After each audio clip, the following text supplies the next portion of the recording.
Boa tarde, turma. Espero que todos estejam bem. Estamos aqui hoje para mais uma aula de ciências. Eu me chamo Mary Ohana. Na aula de hoje nós vamos trabalhar o assunto sobre a célula. O nosso objetivo da aula de hoje é aprender sobre os tipos de células e sua estrutura, conhecer o microscópio e entender a teoria celular. Bom, gente, conhecendo as células. As plantas, os seres humanos e outros animais, eles são formados por muitas células e por isso são chamados de seres multicelulares. Os seres multicelulares são aqueles que possuem muitas células, também são chamados de seres pluricelulares. E existem também seres formados por uma única célula, que são chamados de seres unicelulares, que eles são formados apenas por uma única célula. Nessas imagens aqui a gente pode observar um cachorro e uma planta, que são exemplos de seres multicelulares, assim como nós humanos, e a bactéria, o protozoários, que são exemplos de seres unicelulares, que possuem apenas uma célula.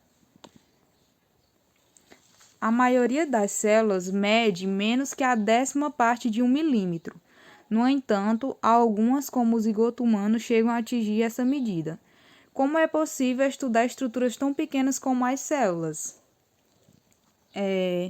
Bom, gente, por causa do seu tamanho, as células elas devem ser estudadas por meio de instrumentos que permitem a sua visualização, como é o caso do microscópio.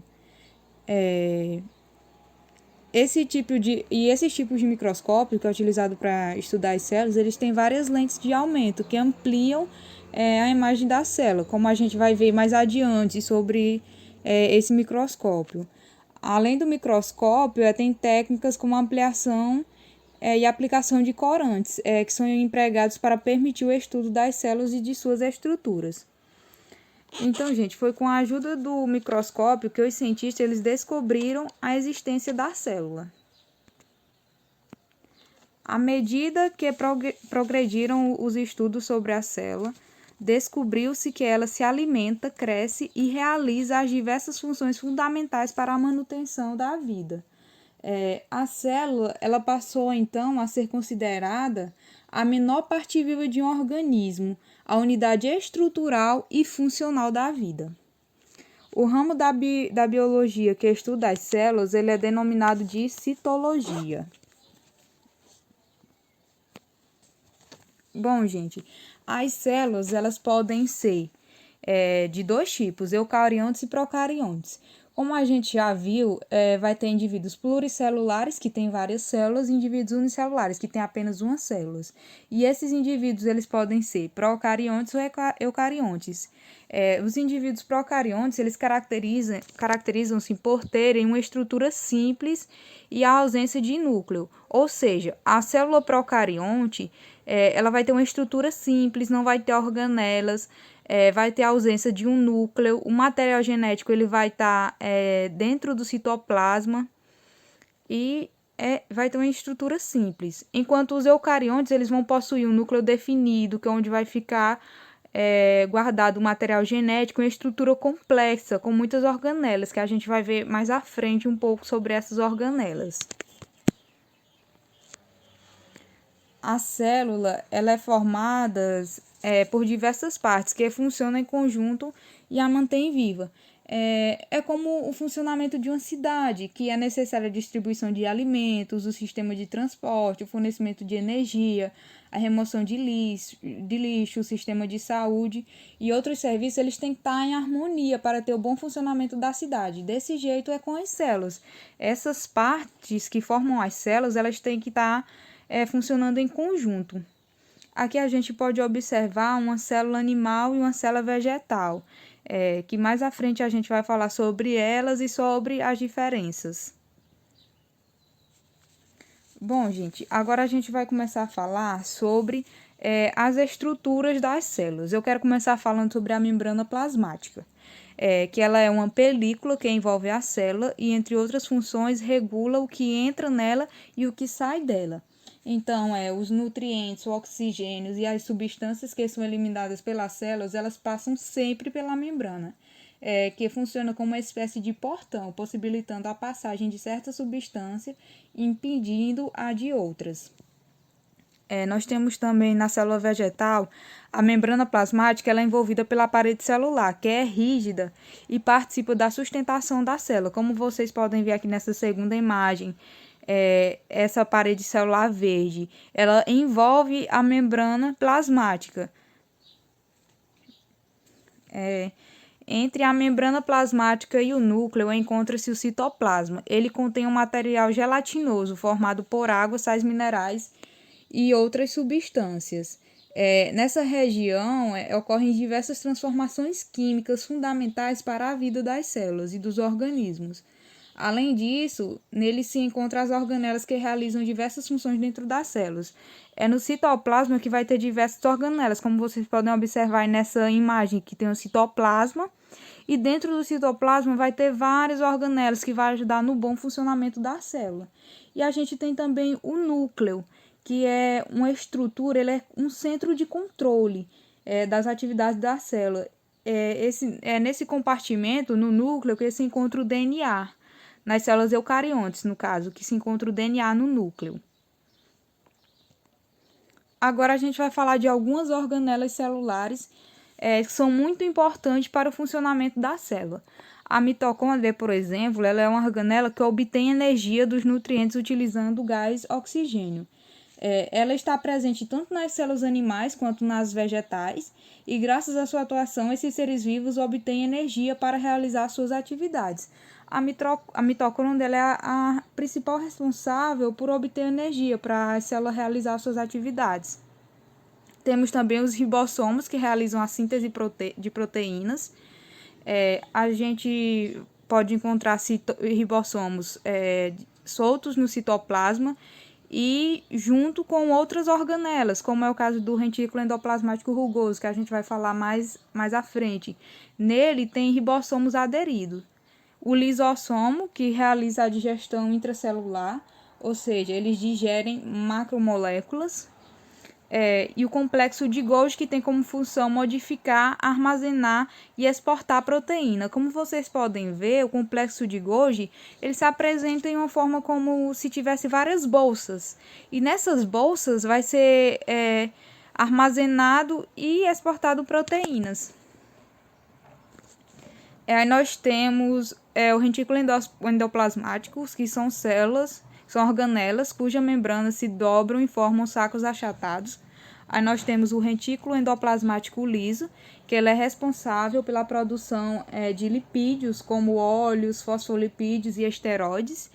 E o retículo endoplasmático rugoso, que, como eu já falei, ele tem aderido à sua estrutura ribossomos, então por isso ele realiza a síntese proteica.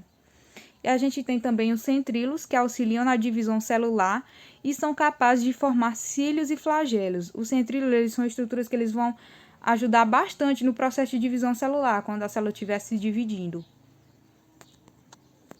E ainda temos estruturas que são exclusivas das células vegetais, como é o caso do vacúolo. O vacúolo de suco celular é uma cavidade cheia de líquido que armazena sais minerais, proteínas e principalmente água. Então, gente, como vocês podem observar nessa imagem, o vacúolo é essa estrutura bem grande que fica na célula vegetal, que desempenha todas essas funções.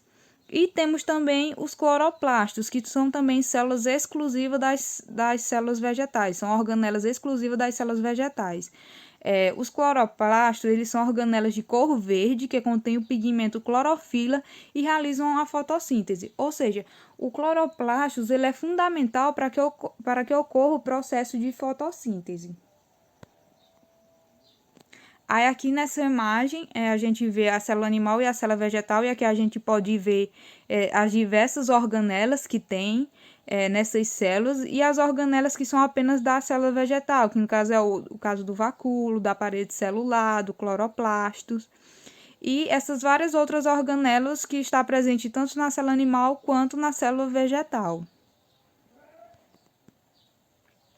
As células, elas são estruturas muito pequenas. Por essa razão, só foi possível estudar essas estruturas a partir do desenvolvimento dos microscópios. Os microscópios ópticos, eles são formados por conjuntos de lentes que possibilitam ampliação de imagens. Então, gente, as lentes elas são de material transparente e por isso são atravessadas facilmente pela luz. Agora a gente vai ver bem aqui o microscópio óptico e suas estruturas. A gente tem os oculares, que são os sistemas de lentes, que é por meio desses sistemas de lentes que é possível ampliar a imagem. A gente tem os tubos, que são suportes oculares, também chamados de canhão. A gente tem o revólver, que é uma peça giratória que comporta as lentes objetivas. A gente tem as objetivas, que geralmente são 3 ou 4. São lentes de maior poder de ampliação. A gente tem a platina, que também é chamada de mesa, é o suporte onde será colocado a lâmina. A platina ela pode ser levantada ou abaixada para regular o foco. A gente tem o condensador, que concentra os raios luminosos que incidem sobre a lâmina. A gente tem a fonte de luz, que nos microscópios modernos é uma lâmpada. Aí tem o macrômetro, que é um parafuso que permite regular a altura da platina, faz movimentos amplos para um ajuste grosso, e o micômetro, que é um parafuso que permite regular a altura da platina, permite um ajuste mais fino do foco. A gente tem o braço, que é também chamado de coluna, ele é fixo à base do microscópio e serve de suporte para as demais partes. Tem o chariot, que é a peça que permite movimentar a lâmina sobre a platina. E tem também o botão de liga e desliga, que vai servir para ligar e desligar o microscópio.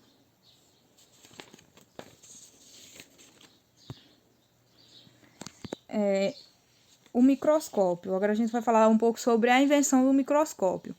Em 1665, o cientista inglês Robert Hooke ele observou fatias finas de cortiça com auxílio de um microscópio que ele construiu, associando duas ou mais lentes dentro de um tubo de metal. Hooke conseguiu ver espaços na cortiça, que ele chamou de células. Bom, gente, aqui nessa imagem a gente pode ver o microscópio que foi utilizado por Hooke no seu experimento. Hoje a gente sabe que o que Hooke observou, na realidade, era um envoltório de células vegetais, ou seja, que hoje a gente chama de parede celular. O microscópio, como muitas outras invenções, ele foi aperfeiçoado ao longo do tempo, graças ao trabalho de vários técnicos e cientistas. Agora eu quero falar para vocês um pouco sobre a teoria celular. Na década de 1830, o botânico escocês Robert Brown descobriu um pequeno corpo no interior de vários tipos de células e o chamou de núcleo. Em 1838, o botânico alemão Matthias Schleiden concluiu que a célula era a unidade básica de todas as plantas. Um ano mais tarde, o zoólogo alemão Theodor Schwann generalizou esse conceito para os animais. Então surgiu assim a teoria celular de Schwann e Schleiden, que todos os seres vivos são formados por células. E em 1858, o médico alemão Rudolf Virchow propôs que toda célula é capaz de se reproduzir, gerando novas células iguais a ela. E ele ainda fez outra afirmação ousada para a época, que ele dizia que as doenças elas seriam consequência de problemas nas células. Gente, com base nessas descobertas e em outras, atualmente a teoria celular ela pode ser resumida da seguinte forma. Todos os seres vivos eles são formados por células. Então, a célula ela é a unidade estrutural dos seres vivos. A célula é a menor unidade viva. As atividades de um organismo dependem das propriedades de suas células, nas quais ocorrem diversas transformações químicas. Então, a célula ela é a unidade funcional dos seres vivos. E o mau funcionamento dessa célula pode provocar doenças no organismo. E as células surgem de outras células por meio do processo de divisão celular. Esses são alguns pontos que resumem a teoria celular atualmente. Então, gente, na aula de hoje é isso. Espero que vocês tenham conseguido compreender um pouco sobre a estrutura da célula, sobre as organelas, sobre o funcionamento dessas células, sobre os microscópios, as partes do microscópio e sobre a teoria celular. Então é isso. Na próxima aula eu vou passar uma atividade sobre esse conteúdo. Por hoje é só. Até a próxima aula. Fiquem bem.